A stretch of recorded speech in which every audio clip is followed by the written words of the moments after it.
This is the Real English Conversations podcast. where you'll find the lessons and advice you need to be able to confidently use your English in the real world.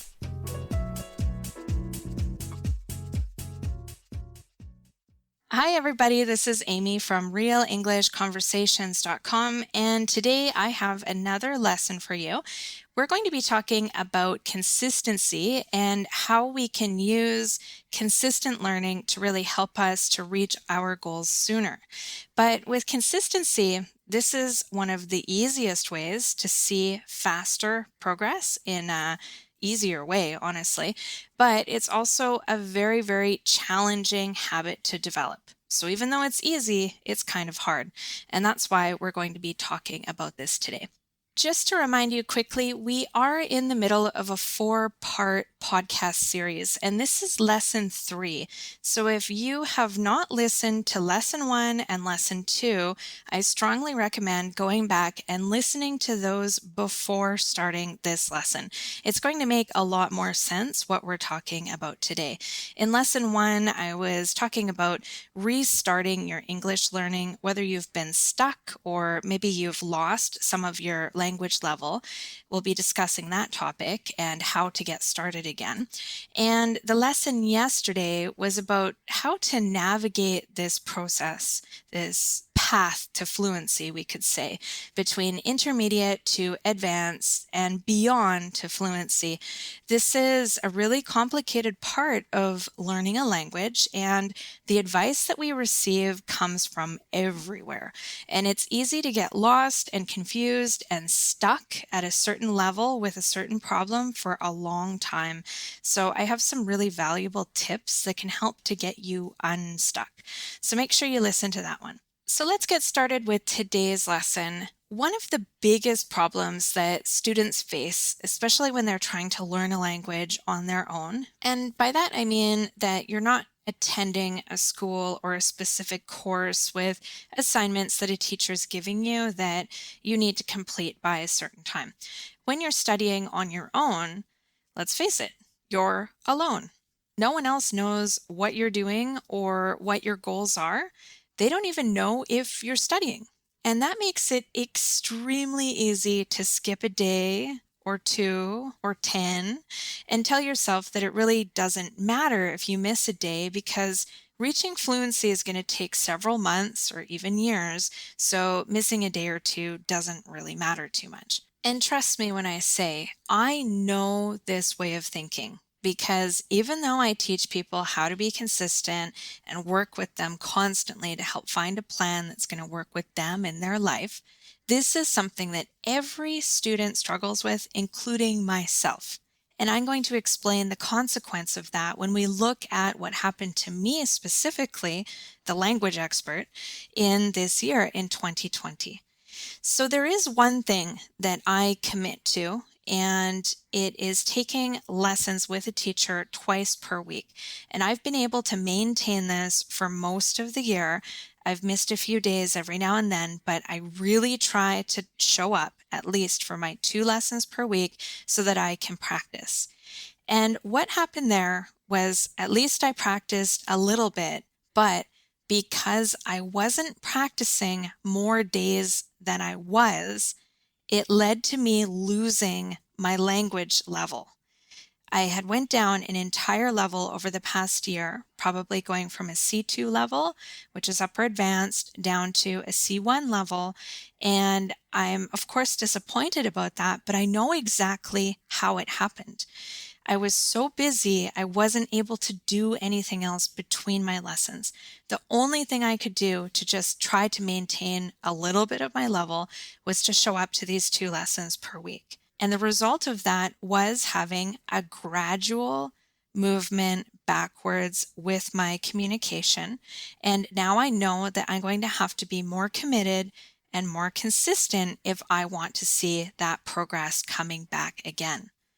So although it's easy to say, oh, it's just one day. Oh, it's just 2 day. Oh, it's just 1 week. I'll just show up and do this one little thing here and this one little thing there.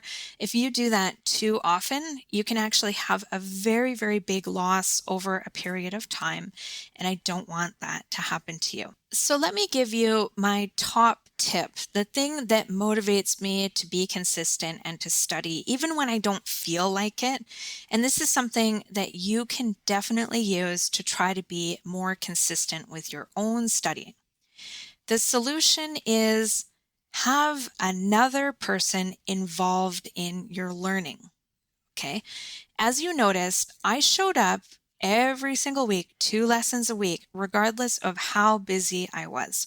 The only thing that's different between me having a lesson with a teacher and me spending 1 hour to study something on my own is that one of them is done alone and the other one is done with another person.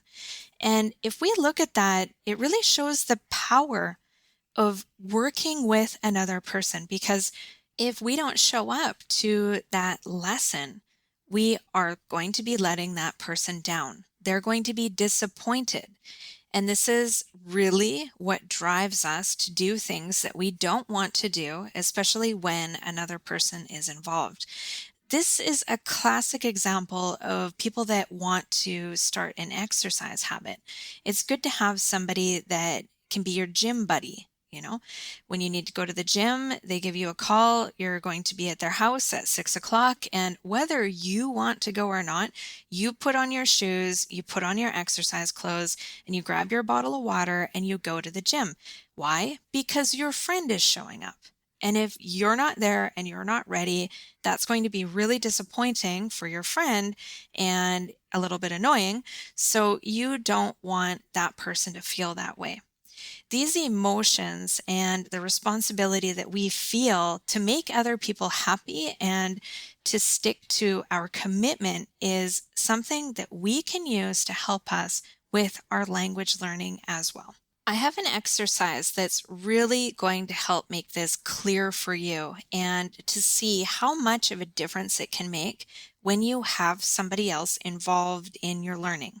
Could you imagine if there was someone else that was part of your English fluency journey? Somebody that cared about you and your goals as much as you do.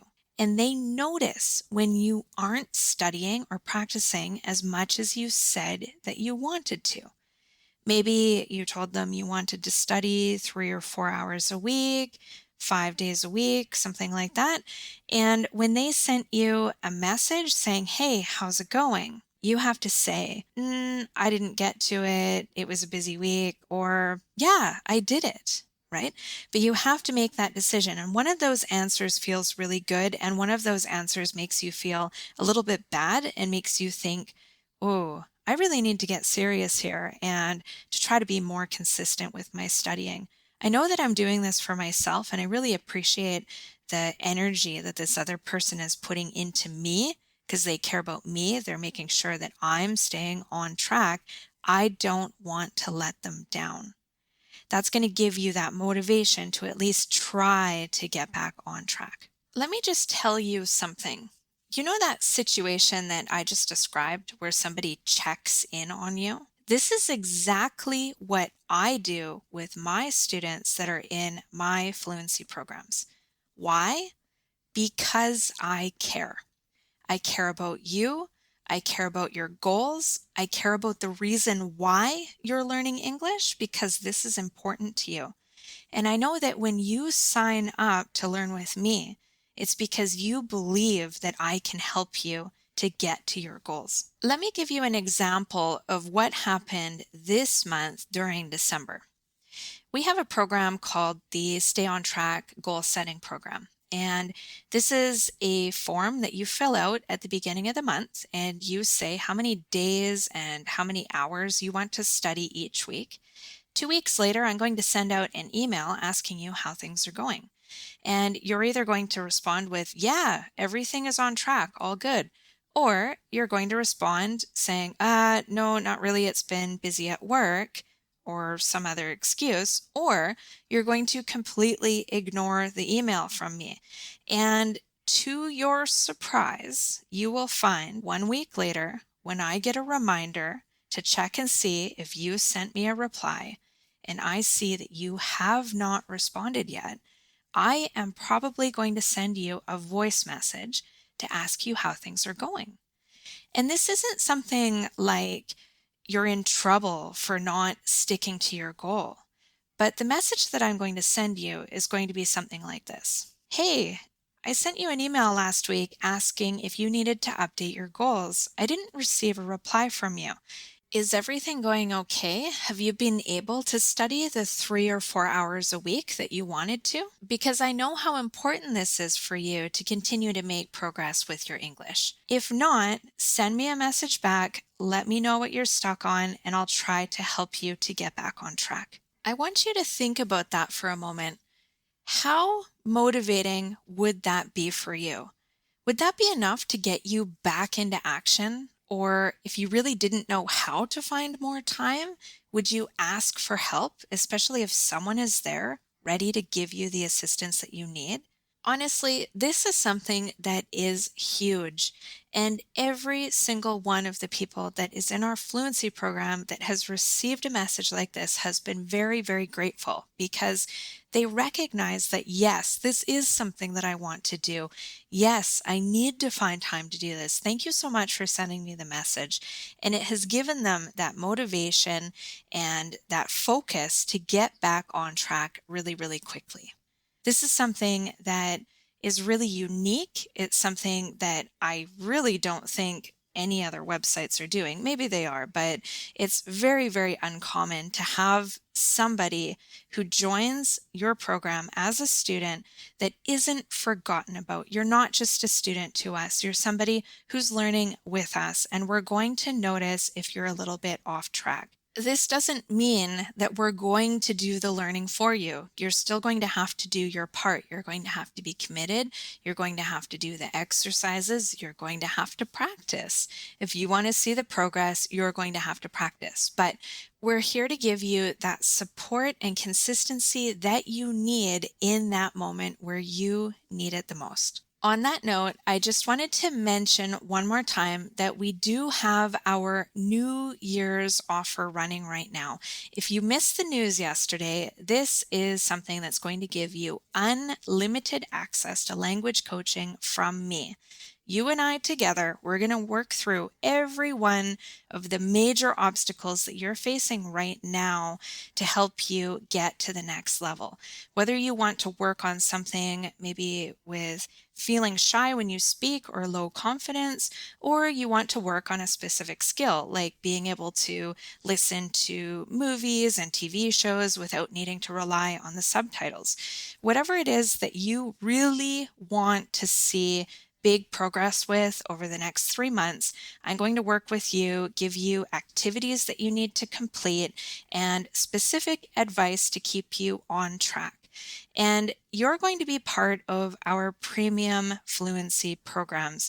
And this means that we are also going to be helping you to set goals, to be consistent, and check in on you, just like I talked about today. It's very important to know that we have very limited spaces available for this special offer. We only have 20 spaces available, and once it's full, it's full. We can't continue to accept new students because really I only have a certain amount of time in my schedule for the students that are joining the program. So if you want to get in on this, if it sounds like something that's perfect for you, you really want to break through some barriers and get to that next level within the next 3 months with your language learning, don't hesitate. Sign up, get into this program while there are spaces available. If you have any questions about anything, just send me an email, contact@realenglishconversations.com, and I'll try to give you some extra information. But we have all of the information, all of the questions that you might have about the program there on the page. So if it sounds good to you, go ahead, sign up, and I'm really, really looking forward to working with you in the program. You'll be able to find the link to that special offer in the podcast notes or by coming directly to our website at realenglishconversations.com. For tomorrow's lesson, we're going to be talking about low motivation and some specific strategies that you can follow to pull yourself out of these low motivation moments. It's actually really easy and it works very well. So be sure to tune in tomorrow for the next lesson that we have, and I hope that you enjoy the rest of your